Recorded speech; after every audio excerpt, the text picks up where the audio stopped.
Hello dear students, today we are going to learn about chain the voice. There are two types. First, active voice, second, passive voice. What is active voice? In the active voice, the subject is the door of the action. The action passes over from the subject to the object. Active व्हॉइसलाच मराठीमध्ये कर्तरी प्रयोग म्हणतात. आता बघा विद्यार्थी मित्रांनो, active व्हॉइसची जी आपण डेफिनेशन आता सांगितली त्याचं मराठीमध्ये कसं होईल? म्हणजेच कर्तरी प्रयोगात कर्ता हा क्रिया करत असतो, म्हणजेच कर्ता हा नेहमी सक्रिय क्रिया करणारा असतो व ती क्रिया कर्मावर घडत असते. Now next, what is passive voice? In the passive voice, the subject is not the door of the action, rather the action is done to the subject. Passive voice लाच कर्मणी प्रयोग म्हणतात. तर कर्मणी प्रयोगात कर्ता क्रिया करत नाही, त्या वाक्यातील क्रिया कर्त्यावर घडत असते. बघा बरेच वेळा परीक्षेमध्ये तुम्हाला चेंज द व्हॉइस हा टॉपिक पेपरमध्ये येत असतो. एकतर परीक्षेमध्ये येत असताना ब्रॅकेटमध्ये इन्स्ट्रक्शन दिलेली असते, मेक इट पॅसिव्ह व्हॉइस किंवा मेक इट ऍक्टिव्ह व्हॉइस किंवा rewrite the following sentence in the passive voice किंवा begin the sentence dot dot dot. म्हणजे जे ऑब्जेक्ट असते ते तुम्हाला सब्जेक्ट ठिकाणी घ्यायचं असते, त्या ठिकाणी फक्त त्यांनी सब्जेक्ट मेन्शन केलेलं असते. अशा प्रकारचं म्हणजे असे 4-5 प्रकारे तुम्हाला कुठलं तरी पेपरमध्ये एक विचारण्यात येत असते. एक तर चेंज व्हॉइस म्हणून येईल किंवा मी आता सांगितल्यानुसार rewrite the following sentence in the passive voice अशा प्रकारचे येईल. Now see passive voice of assertive sentence म्हणजेच काय? विधान वाक्याचे पॅसिव्ह व्हॉइस करणे. आता विधान वाक्याचे पॅसिव्ह व्हॉइस करत असताना सगळ्यात पहिले आपण काय करू विद्यार्थी मित्रांनो, की नेमकं कोणकोणत्या टेन्सचे पॅसिव्ह व्हॉइस मध्ये रूपांतर होते.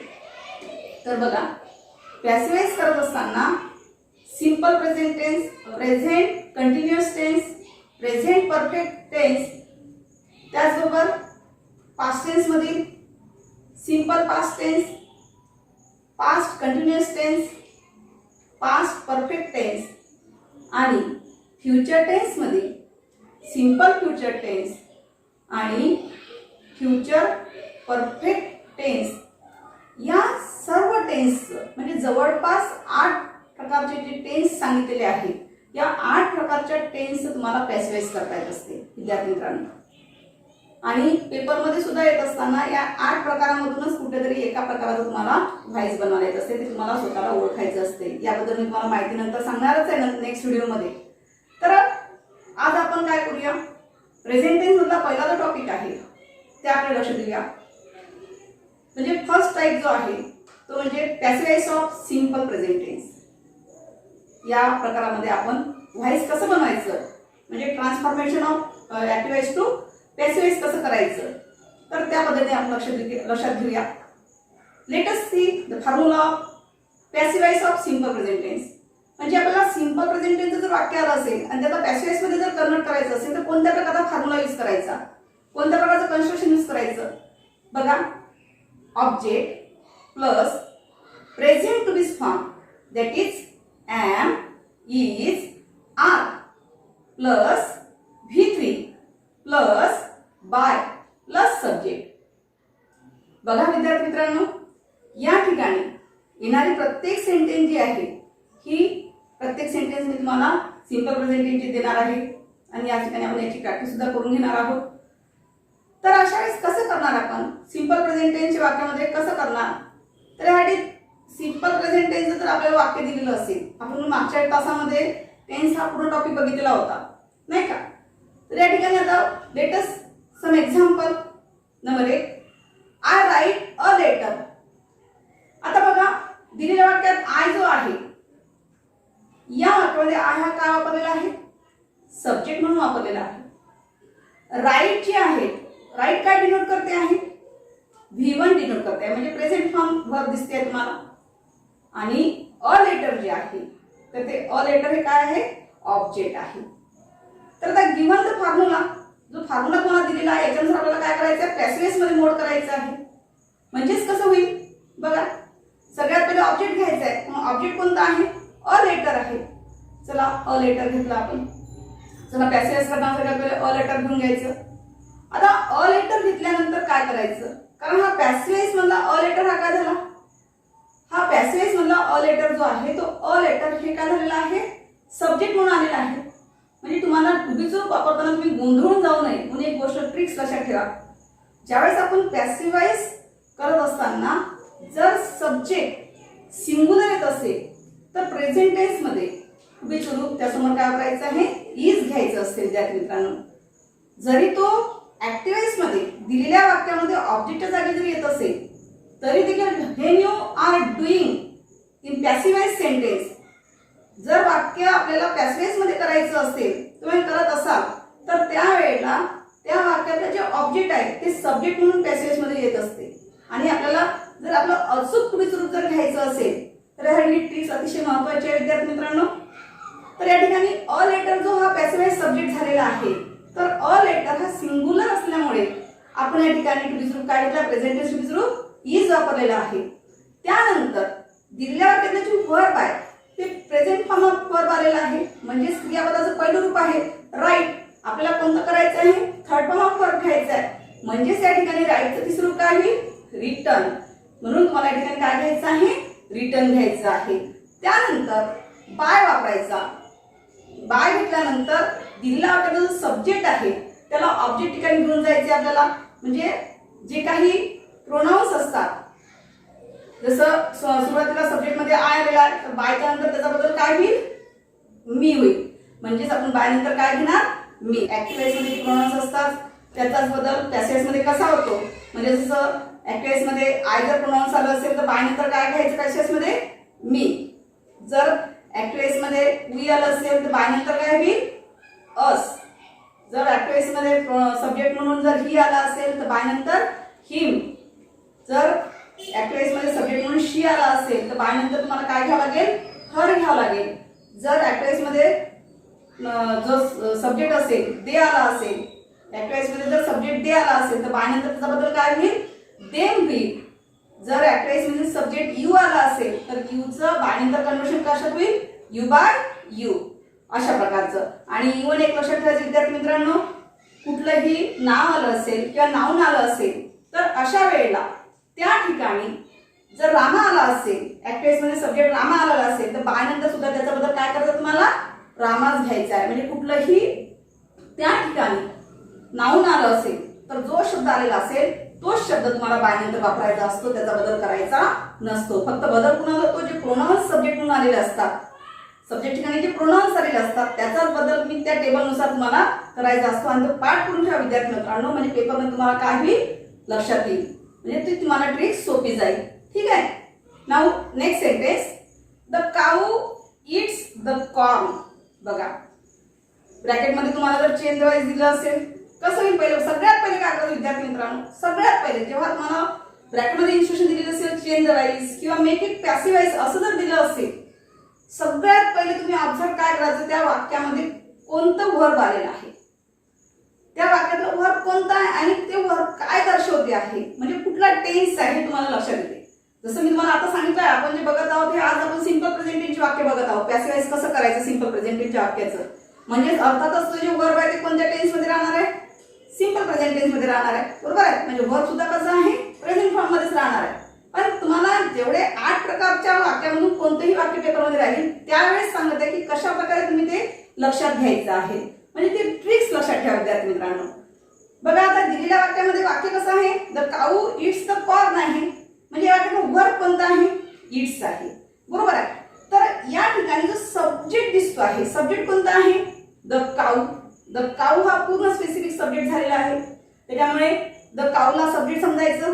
इट्स ए वर्ब आहे, म्हणजे फर्स्ट फॉर्म ऑफ वर्ब आलेला आहे. आणि त्यानंतर द कॉर्न जे दिलेलं आहे ते कॉर्न हे काय झालं वाक्यामध्ये ऑब्जेक्ट झालेला आहे. म्हणजेच या ठिकाणी जो ऍक्शनिंग वर्ड आहे, क्रिया करत असणारा जो वर्ड आहे तो कोणता दिसतोय, फक्त सब्जेक्ट दिसतोय. म्हणून ते दिलेलं वाक्य कोणत्या व्हाईस मध्ये आहे, ऍक्टिव्ह व्हाईस मध्ये. लक्षात नाही, ऍक्टिव्ह व्हाईस मध्ये जो सब्जेक्ट असतो हा नेहमी क्रिया करणारा असतो आणि करता हा नेहमी कसा असतो, पॉझिटिव्ह असतो, सक्रिय ऍक्शन करणारा असतो. आणि सब्जेक्ट ज्यावेळेस ऍक्शन करत असतो त्याच वेळेस त्याचा सगळा फरक कशावर असतो, ती क्रिया कशावर अवलंबून असते, त्या ठिकाणी ऑब्जेक्टवर, म्हणजे कर्म, त्याला आपण कर्म म्हणत असतो. तर बघायचं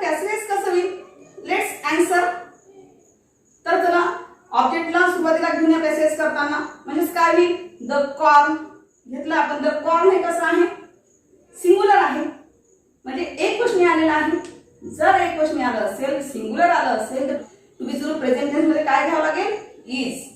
तर द कॉर्न इज. आणि जे वर्ब आहे ते वर्ब तुम्हाला काय वापरायचं आहे, थर्ड फॉर्म यूज करायचं आहे. म्हणजे इटचं तिसरं रूप काय होईल, इटन. नंतर त्यानंतर बाय घ्यायचं अकॉर्डिंग टू दिस फॉर्म्युला. आणि नंतर सब्जेक्ट कोणता दिलेला आहे, द काऊ दिलेला आहे. जसं दिलेलं आहे द काऊ, जे फक्त मी तुम्हाला जे प्रोनाउन्स सांगितले त्याचाच बदल होतो पॅसेज करत असताना बायच्या नंतर. पण इथे द काऊ आलेला आहे, म्हणजे द काऊ आला असेल तर तुम्हाला इकडे काय घ्यावं लागेल, बाय नंतर निश्चितच द काऊ घ्यावं लागेल, नाही का. म्हणजे बघा कसं उत्तर होईल, the corn is eaten by the cow, नाही का. Number next, he sings songs. बघा ही सिंग्स सॉंग्स दिलेला आहे. Make it passivize. आपल्याला पॅसिव्हाइज बनवायचं आहे, पण दिलेलं वाक्य कसं आहे, ऍक्टिव्हाइज मध्ये आहे. म्हणजेच काय करावं लागेल, या वाक्यातला पहिल्यांदा सब्जेक्ट ओळखा. सब्जेक्ट कोणता आलेला आहे, ही. वर्ब कोणतं दिसते आहे, सिंग्स दिसते आहे. आणि ऑब्जेक्ट जे आहे ते ऑब्जेक्ट कोणत्या विद्यार्थी मित्रांनो, सॉंग्स हे ऑब्जेक्ट आलेलं आहे. आता according to this formula, according to this construction बघायचं आपल्याला. मग सगळ्यात पहिले काय करायचं, दिलेल्या वाक्यातला ऑब्जेक्ट सुरुवातीला घ्या, सब्जेक्ट जागी पॅसेज करत असताना. मग या ठिकाणी काय दिसते तुम्हाला, सॉंग्स दिसते. येणारा जे पॅसिव्हाइज सब्जेक्ट आहे तो येणारा पॅसिव्हाइज सब्जेक्ट कसा आहे, सिंगुलर आहे की प्लुरल आहे ते बघून घ्या. प्लुरल आहे, कारण ते अनेक वचन दिसते. प्लुरल मीन्स अनेक वचन. जर अनेक वचनी असेल तर आपल्याला प्रेझेंट टेन्स मध्ये जी टू बीचे रूप असतात ते अनेक वचनी रूप वापरायचे आहे. म्हणजे तुम्हाला या ठिकाणी काय घ्यावं लागेल, आर घ्यावं लागेल, नाही का. तर विद्यार्थी मित्रांनो, तुम्ही टू बीचे रूप घेत असताना फार गडबड करत असतात, त्याच्यामुळे प्रत्यक्षात लक्ष द्या कुठे कोणतं वापरायचं. जर आपला पॅसिव्हाइज सब्जेक्ट जर प्लुरल येत असेल तरच प्रेझेंट टेन्स मध्ये टू बीचे रूप अनेक वचनी वापरायचं असते विद्यार्थी मित्रांनो. म्हणून या ठिकाणी काय घ्यावं लागेल, आर घ्यावं लागेल. Songs are. त्यानंतर सिंगचं थर्ड फॉर्म करा. सिंगचं थर्ड फॉर्म काय होईल, सम. त्यानंतर बाय. आणि जो दिलेला सब्जेक्ट आहे ही, हिला आपल्याला ट्रान्सफर कशामध्ये करायचं आहे, ऑब्जेक्ट मध्ये करायचं आहे. म्हणजे ही बाय हिम. तर हिचा बदल काय झालेला तिकडे, हिम म्हणून घेण्यात आलेला आहे. Now next sentence, God protects us असं दिलेलं आहे. दिलेलं वाक्य सुद्धा ऍक्टिव्हाइज मध्ये आहे. तर या वाक्याला सब्जेक्ट कोणता आलेला आहे, गॉड आलेला आहे. दिलेल्या वाक्याचा वर्ब प्रोटेक्ट्स आहे. प्रोटेक्ट्स काय इंडिकेट करते आहे, प्रेझेंट फॉर्म ऑफ वर्ब दिसते आहे. म्हणजे क्रियापदाचं फर्स्ट फॉर्म ऑफ वर्ब आहे, ते पहिलं रूप आहे. आणि अस जे आहे, अस हे काय झालेलं आहे, ऑब्जेक्ट आहे विद्यार्थी मित्रांनो. आता विद्यार्थी मित्रांनो, तुम्हाला एक गोष्ट लक्षात आली असेल, इथे जे ऑब्जेक्ट आहे अस, आपल्याला पॅसिव्हाइज वाक्य करायचं असेल तर आपल्याला सब्जेक्ट मध्ये कन्वर्ट करून लिहायचं असते.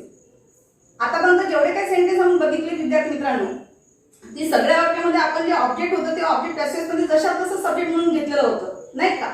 पण या वाक्यामध्ये अस हे ऑब्जेक्ट आहे. तुम्हाला अस जर ऑब्जेक्ट असेल आणि याला जर पॅसिव्हाइज मध्ये मोड करायचं असेल तर पेपरमध्ये विचारताना कसे तसे बघा, begin the sentence with V dot dot dot full stop bracket complete, अशा प्रकारचे पेपरमध्ये असते विद्यार्थी मित्रांनो.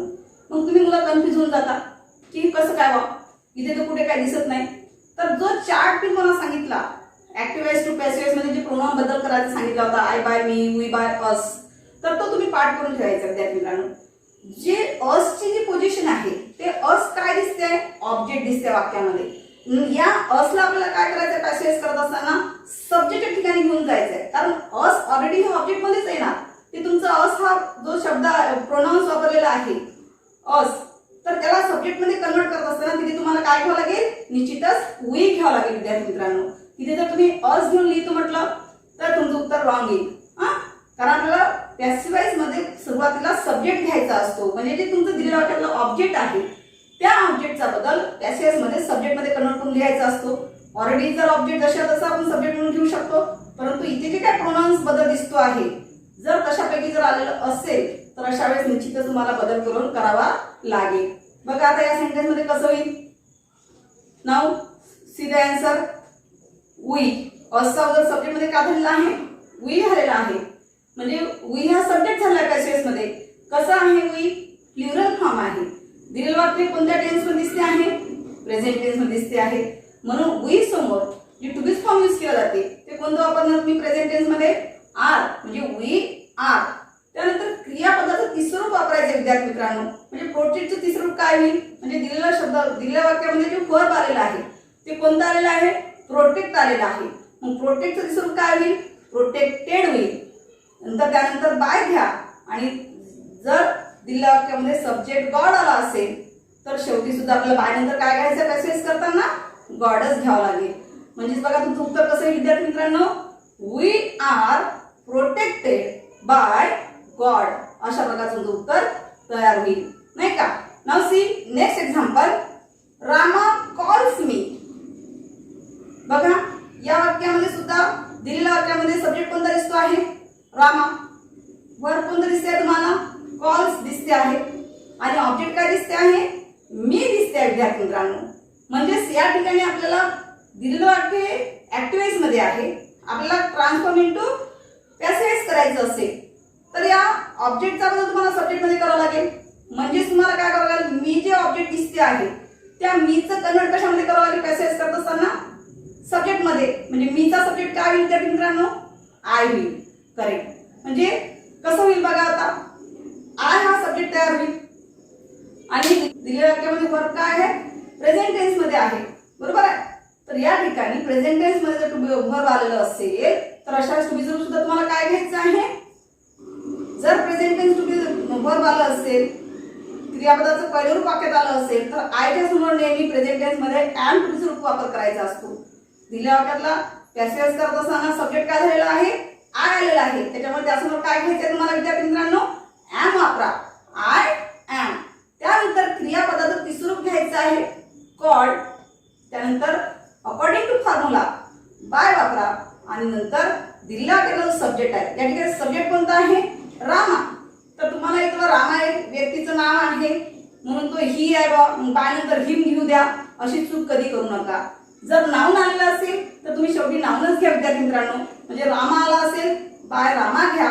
जर सब्जेक्ट सीता आली असेल तर सब्जेक्ट जसा जसा बाय नंतर सीता घ्या. म्हणजे कुठलंही नाउन आलेलं असेल तर बाय नंतर तुम्हाला काय करायचं आहे? ऍज इट इज जशा तसं घ्यायचं असेल विद्यार्थी मित्रांनो. तर अशा प्रकारे विद्यार्थी मित्रांनो आज आपण चेंज द राईटची सिंपल प्रेझेंटची वाक्य आपण अभ्यासलेली आहेत, बघितलेली आहेत.